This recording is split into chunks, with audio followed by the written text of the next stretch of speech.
How are you? Oh, Simone. Um, I'm gonna actually launch a spiritual and occult house called Digia House in October later this month. Lydia? So that's gonna Digia. So it's like a piece of the word aphrodisiac. So I just took yeah, I I just love took that. the word. So it's Digia House, sexual wellness and occult house, healing house. So I'm gonna launch that later this month, and then hopefully a physical space at some point. We're not gonna rush that. We're gonna go on God's time. So the part of death doula work I do is end of life, or people grieving. So there's people actually dying and needing assistance, and then there's me helping people resurrect themselves, type of thing on the spiritual tip, because I am also a medium.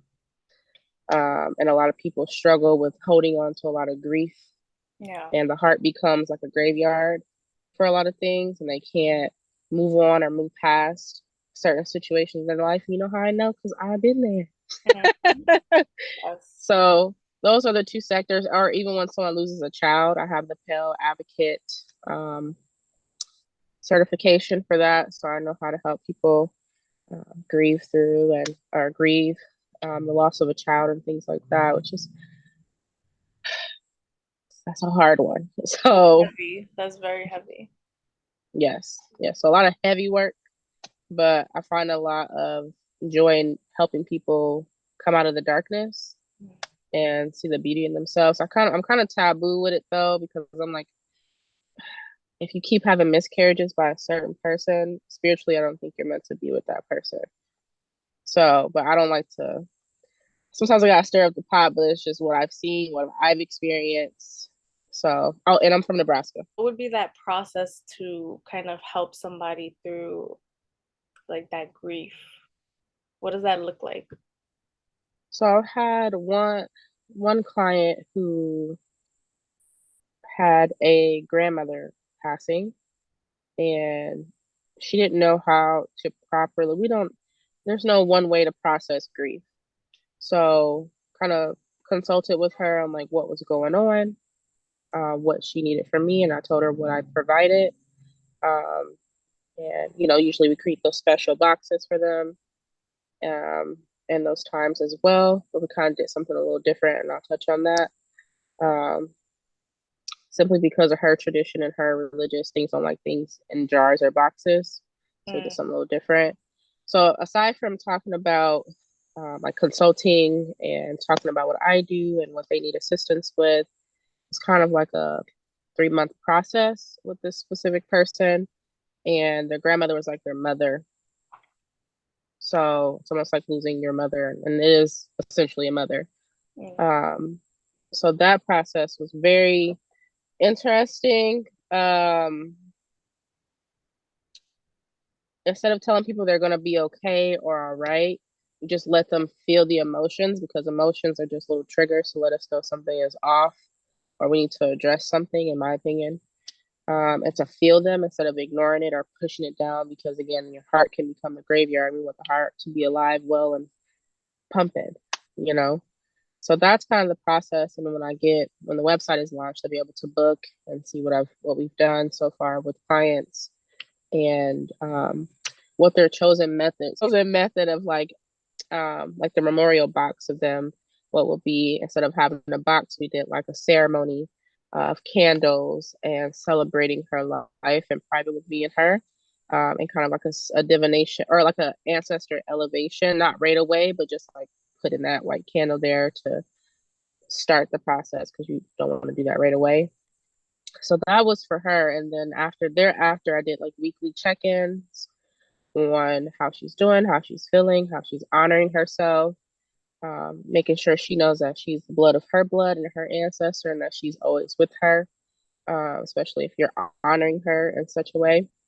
So that process actually touched my heart a bit, because a lot of us carry a lot of pain from our mothers, and not just like our bio mother, any mother figure in our life, that matriarch vibe. So that actually helped me start repairing my mother wounds as well, which is a whole nother Yes, I know that. topic.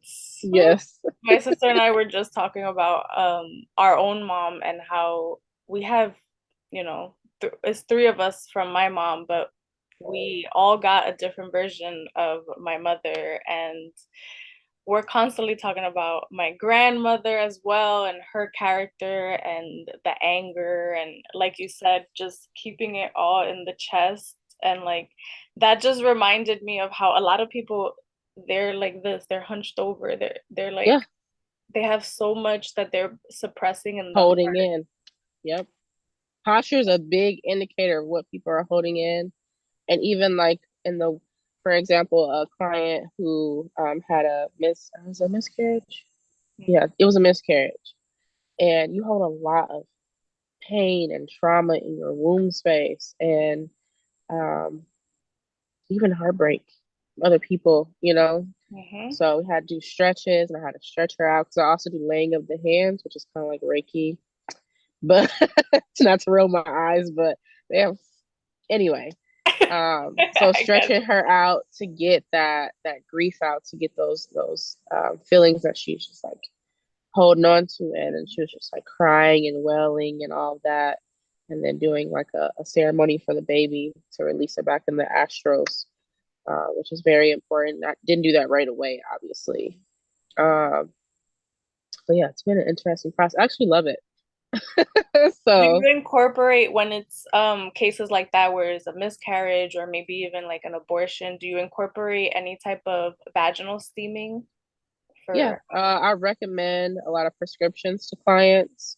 We call them prescriptions, or I call them prescriptions. So I recommended that she steamed for like 3 to 9 days, depending on how how she felt, but consecutively while also releasing those emotions and speaking affirmations. Because I feel like when you release or remove energy, you need to replace it with something because you can't. You're like an open vessel at that point. So you want yeah. to get those protections back up or just seal it with good intentions. Sorry, my nose is running. Wipe it. I love that. Um, So what kind of things do you would you like fill it back in with? You said so emotions, but yeah.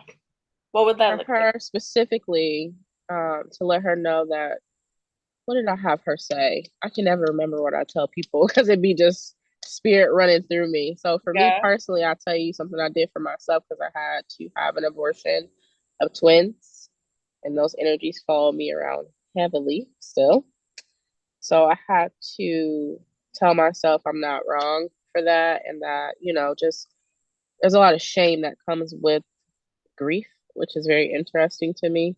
Like the two can't coexist for some reason for most people, but just affirming, letting that grief come out, but also letting the shame come out and reaffirming like you didn't make a bad decision. You made the best decision that you could. That that baby doesn't hate you, or just other people's opinions. You have to like push that out. And so just really focusing on affirming your decision and affirming that it's gonna be okay and you didn't fuck up and God doesn't hate you for putting yourself first. Because there's many reasons why women get abortions and you shouldn't be Mhm. shamed for it. It's nobody's business. Exactly. Hmm. I love it. Yeah, I would love the work that you do too if I were you because it's so transformative, you know. So, Yeah. but it's a lot of work, right? And it's taxing. So how do you self-care? How do you take care of you? Woo! I didn't used You to. I'm gonna be refill honest. yourself. You what? I didn't used to be honest. Until this year, I really didn't. Like top of this year, I realized that I'm always caring for other people, or like with I have an agency. I'm always doing stuff for other people, and I actually got a moment to sit down and be like, what? How do you care for yourself? What are your rituals that you put into play? So if I'm doing that type of work, I once set boundaries because I did not have fucking boundaries, and people would just pull on your energy Mhm. um, all the time. So typically, I take a white bath, and a white bath is like coconut milk or goat's milk, white flowers. I put a little salt in there and a little spray of some type of cologne or something from that's sit on my altar, to calm me down and to bring me back into my body. because their grief is not my grief, even though I empathize with them and I can help people get through their darkness. It's not mine to carry. So I do those baths and I cover myself in all white usually afterwards because black absorbs energy, even though I love black. Me too. I'm a rock star. I was like a rock star on any other day. But when Yeah. I'm doing work, I'm I in feel like all this. white. Me and my sister all the time. We're like, Yep, yep, yep. my with my bright red ass hair and brows and shit. I just feel like, yeah. girl. But that's just me. But when I'm doing that work, that's how I care for myself and I let myself know that like even recently I had a client that was frustrated with me asking me about a divination from a year ago. I'm like, I don't remember, I'm sorry. So I advise you take notes. And they're like, oh well, fine, thank you. And that's not mine to carry. And I just, Yeah, no, you that's know, not yours at all. instead of me popping off at the mouth, Right. I I don't respond in ego, even though, I'm human. I'm like, what the fuck? Yeah. But that's how I care for myself is boundaries and making sure have good spiritual hygiene. Um, and letting myself know the work I do is important and that I have community. I just have to find them, which I found you and a Oh, few others. I love So, it. Yeah, I'm finding like everybody online basically, mm-hmm. and we're everywhere, and we're connected through the web. I love it. I love it. So I love it too. I really do. Um, I wanted to ask you also if you could change one thing about what you do or the process or even how it's perceived, what would you change about it, about your work? My whole goal is to decolonize death and sex for people because it's so taboo. It's so you don't talk about it, you don't touch it. Because I'm a sexual wellness practitioner and a dom and deaf doula. Aside from the creative We're stuff gonna you talk see, about that in a little bit. We're gonna talk about that. aside from the creative stuff you see on TikTok, that's for my agency work, film director, designer stuff. But this is the other side to me. I don't show on that side, but that's what I would change is decolonizing it from what we were taught and it was colonized and just get back to the culture of it. Um, and another thing, what else would I change? People talk about death, they get so sad, and it's just like we have so many types of deaths. We have physical death, we have Mhm. uh, spiritual deaths, we have so many different types. So it's so important to define what it is, even in sex. Like people, I can't wait to start talking about this show on TikTok, but like I can't wait even either. in sex, Hopefully they won't freaking start yes, shadow banning and but if they do, take it to YouTube and I'll be yes, there. yes. Like even with sex, like I want people to stop thinking of it as like there's women. I used to be super hypersexual. There's women who just use their body, and it's okay.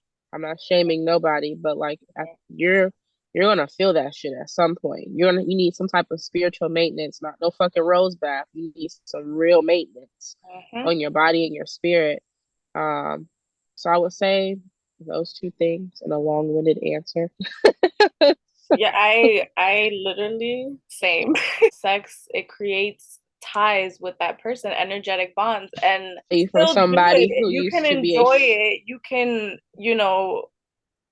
we're not like you said, we're not judging. You can do what you have to do, but educate yourself on how to protect yourself, on how to protect yourself on many layers, not just physical, but yes, spiritual, mental, right? yes. So to I've say had let's be I used to mess with this man from Louisiana. Okay. responsible. Um, he's here. So he's in the room. So, but like when we were sexual, I would see, and I'm a medium. Everybody has different gifts and things like that. I would see little women, and I'm like, who the fuck are they? And Mm. it's his aunties and grandmas and shit, and they're like, it. It just can get really deep with that shit, and I'm just like, yeah, Yeah. I I don't know what the fuck I got going on or what y'all practice, but let me go ahead and reel it back. But even like if you're fucking with somebody you have no business as a former sugar baby, um, yes, it does affect you because you don't recognize yourself after a while. And I think that's why this your house is so important to me because it's not like, ooh, saving hoes. And not to call because that's what people are gonna think, but like it's to help you understand like what you're doing and why you're doing it, who you're doing it for, Mm-hmm. and protect yourself. Because I also want a doula house, a birth house, and a death Yes, me house. too. Me too. Yeah. Me So, too. but I know it's not gonna be just me. It's gonna be, the right Yeah, partner and a things like collective. that. For women to really understand and get the care and the needs that they need help with. So it definitely does affect you. I don't know what she's talking about. Even as a dominatrix, when I do that work, I have to pull my energy back because Absolutely. it's a lot, and your energy be everywhere. Um, and it's I have to be mindful of what energy I'm carrying with me. Is it lustful? Is it this? Am I this? Yeah, So it's just about being very self aware. exactly. Yeah, I Yes, completely agree. I could talk about it forever, but me too. what would you say is your most memorable doula moment? Ooh, I know you kind of already. selfish one. Yeah. My grandma this year in June. Um, I was spending a lot of time with her when I came because I moved back from LA to Nebraska. And I spent a lot of time with her because I could tell she was dying. No one really knew, but I could feel when people were about to die. Mhm. And so I would ask questions about our lineage, our family. She's like, "Oh, you're Mexican and white," and I'm like, "And Cuban." I'm like, I'll just figure it out, But we are. uh, She was so right. yeah, I learned a lot about my lineage through her, and I learned a lot about who she is and how she really never got to live her life. She just took care of her kids her whole life, and that for me was very memorable because I sat with her in the what is that? What do you call that? The outpatient center or whatever. And I was like, I could just feel she wasn't gonna make it in there. And I speak life over dead situations all the time, but I could just feel she was like ready to go. You know, she was tired. She was 90. Oh, she 97. And she Wow. didn't look it. She did not look it. We look alike. She just light skinned, tall lady with hair down to her ass. So What? she was tall. I didn't realize how tall she was. I was like, how tall? She's like, I'm 5'11". I said, damn. Oh my But goodness. yeah, that was a memorable moment because I seen her. I think the day she actually passed, like I was driving somewhere and I just got a feeling in my gut, and I was like, I turned around. I didn't even say anything. I just drove to where she was at, Hmm. and I told my dad to come up there, get to my nerves, and all his siblings came up there, and then they told that she was gonna pass, and I was like, see, I be knowing.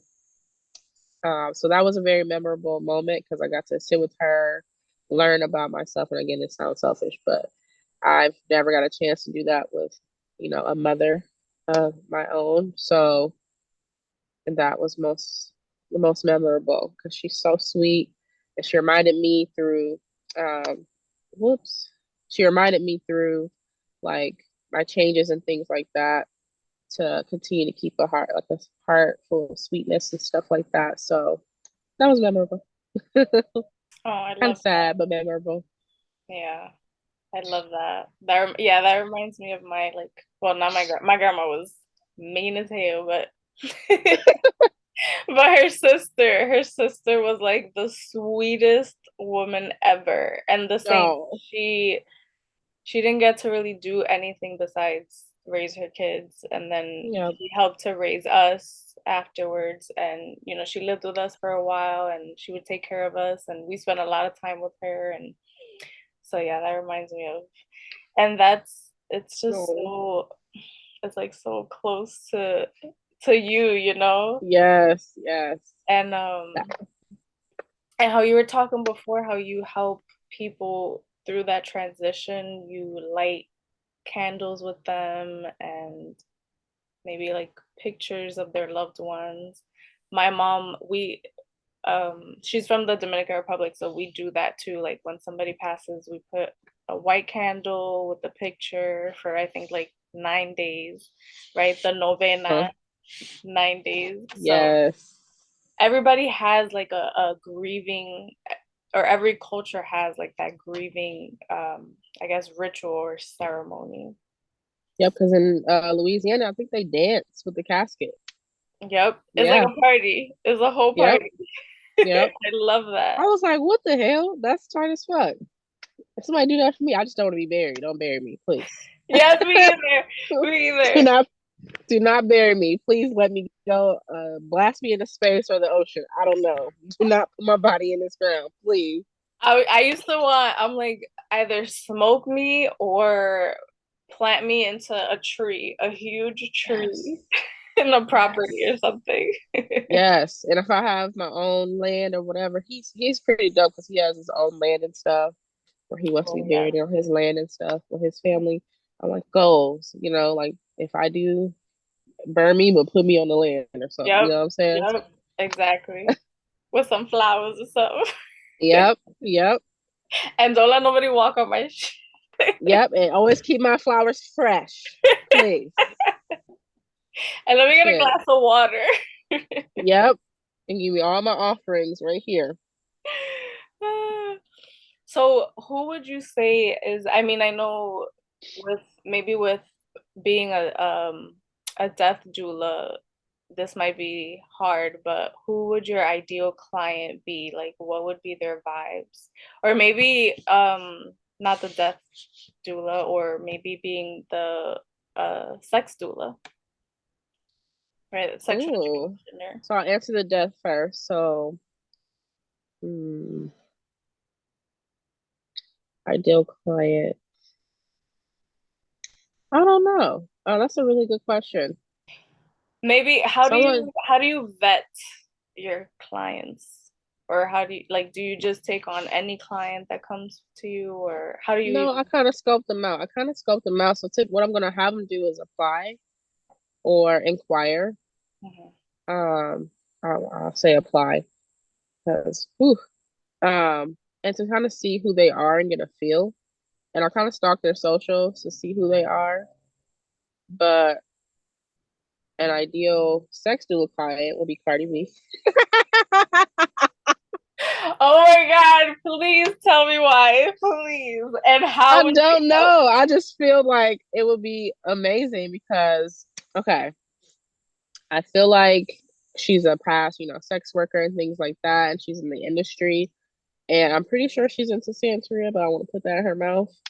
But, gang. So, Mhm. like, I think a lot of that energy could be harnessed in a different way.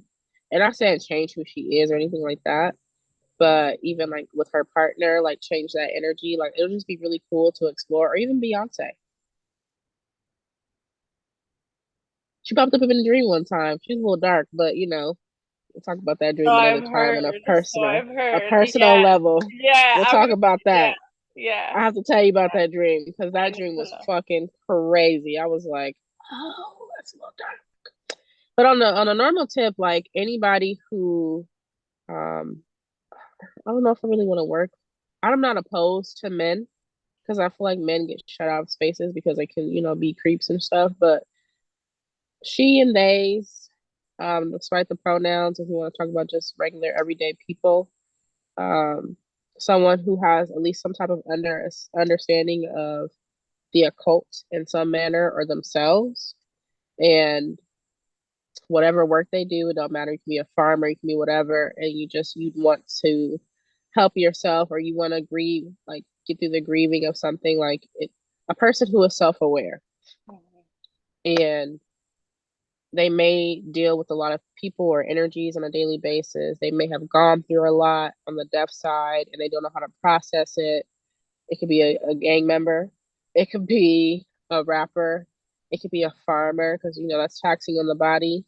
It can be whatever. And on the sex side, it can be someone who's had a hypersexual past and now trying to kind of like see themselves in their bodies and kind of change their lifestyle a little bit.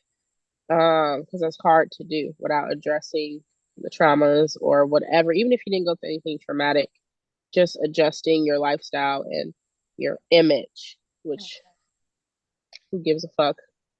but that's what you gotta grieve out, you know. So if we can answer that on normal tone, it'd be that. But the Cardi B will be a funny ass client though. That would be so Cause she's just funny. Cause I like to laugh, and yeah, I think a yeah, lot of she people is. forget to laugh and in the grief process and smile, because Hmm. it's really not the end of anything. It's really just a transitional phase. And There's once you always realize greatness that, after death.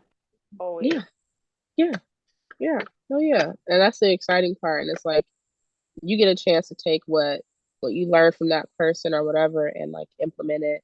You know, I hopefully would that answers your say question. yes, it definitely did. More than answered my question.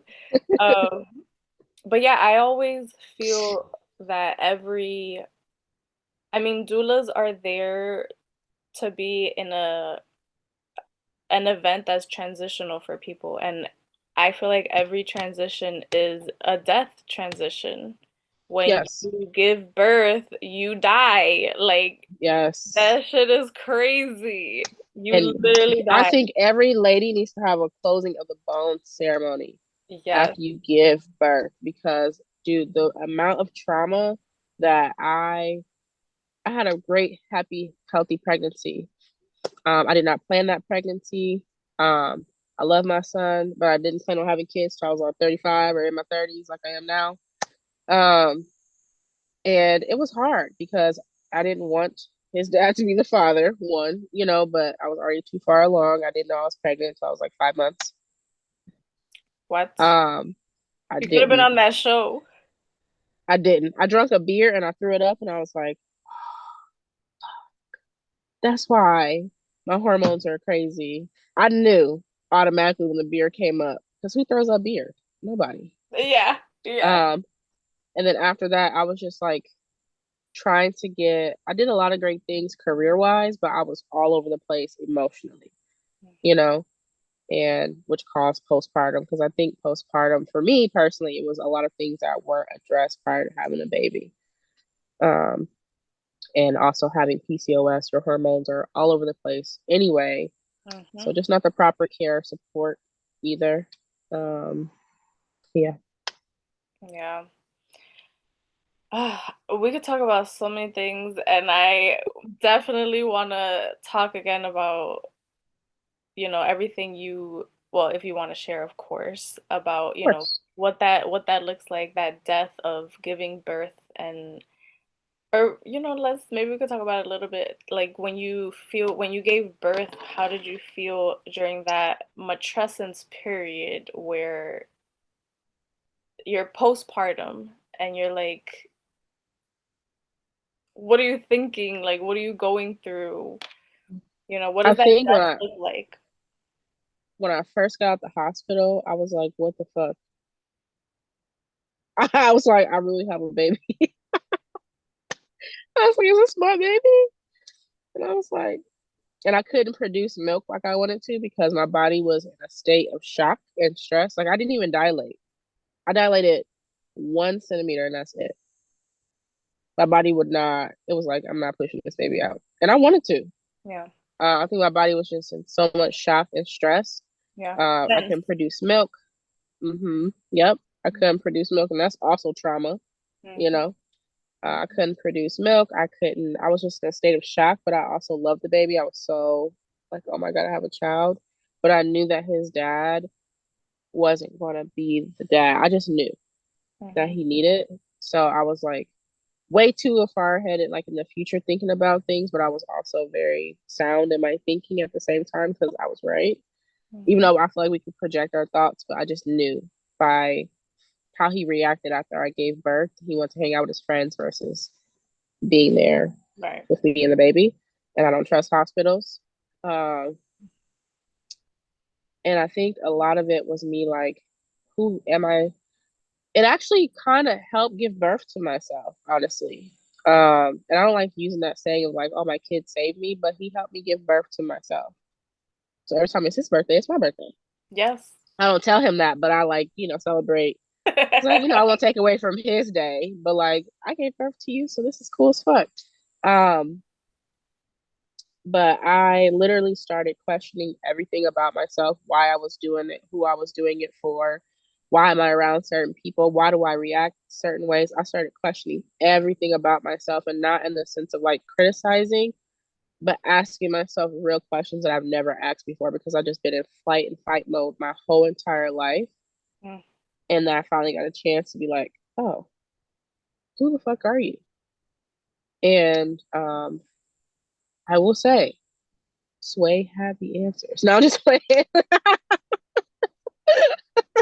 No, You it just had really to. helped You me. just had I had to. to. It really helped me. Like even now, like I question like not decisions. I like think about. I critique everything, and not in like, oh, I gotta be perfect. But I'm like, why are you doing this? You know, Mm. are you doing this for yourself? Nice. You know, so I'm self-aware now. I'm self-aware. I'm not a people pleaser. I'm not an ass kisser like I used to be. I'm not living for anybody else now. And I love that he has pushed me to be brave and courageous and live in my truth. Because I would have never had this TikTok channel if it was like a couple years ago. I would never do that.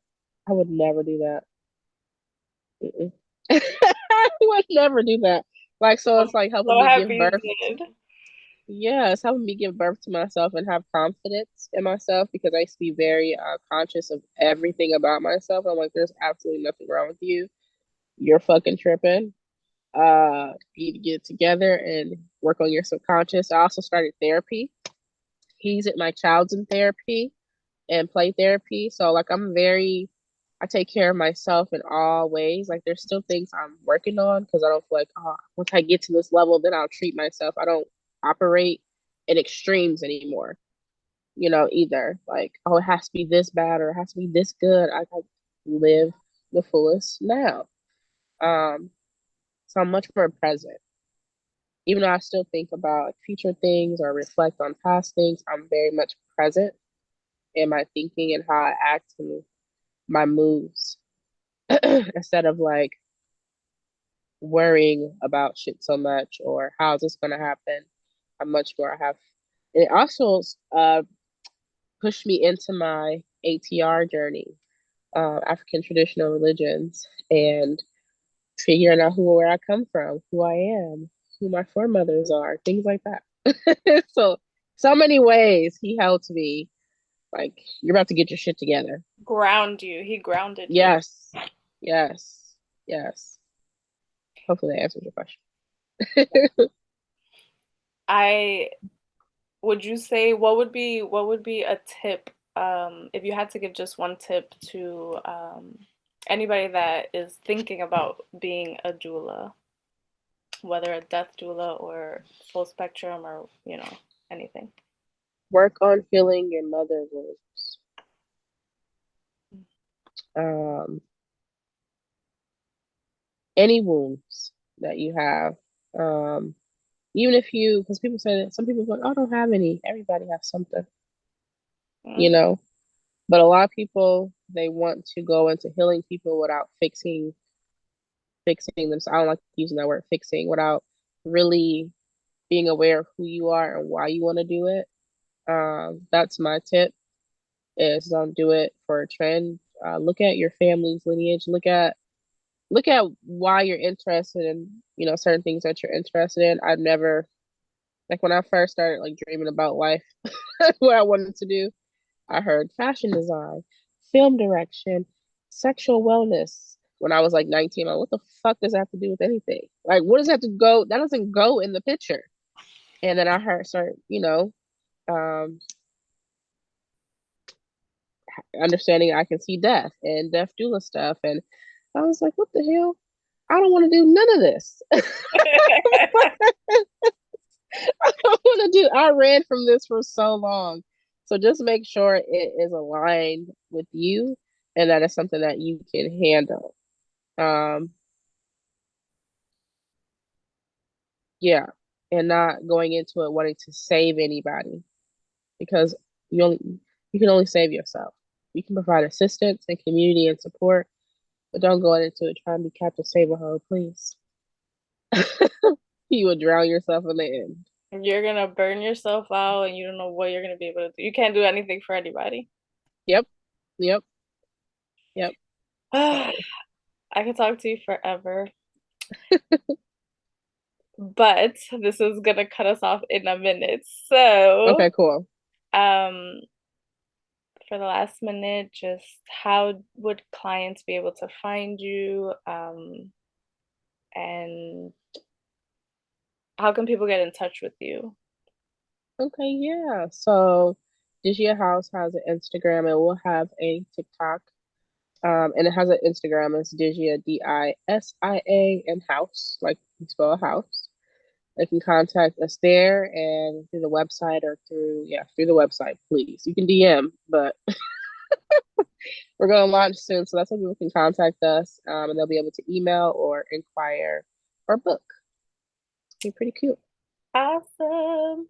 Yeah. Thank you so much, Simone, for talking to me. Yeah.